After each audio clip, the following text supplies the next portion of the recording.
भौतनी कृष्णलाई नै भगवानले रक्षा गरून् सन्त जाति होस् दुईटा ल यो कहाँ सिउरिनुपर्छ हजुरआमालाई फेरि यता है कहाँ सिउरिनुपर्छ रुख भयो रुख जनालाई यो हो र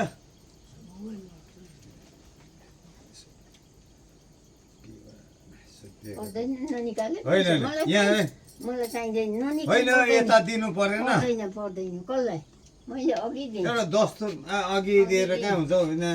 एउटा दिनु यतिको बेसी नदिनु त एउटा लु ठुलो नदिनु आशीर्वाद भनेको चाहिँ के ठुलो दिनु पर्दैन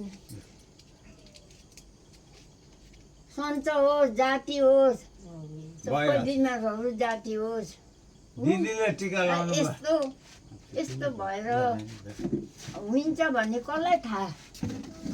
मलाई यस्तो ढाड दुख्छ भने मलाई थाहा थिएन यहाँ बस्नु अहिले म लौरो बिना हिँड्दिनँ अहिले बसेरै गफ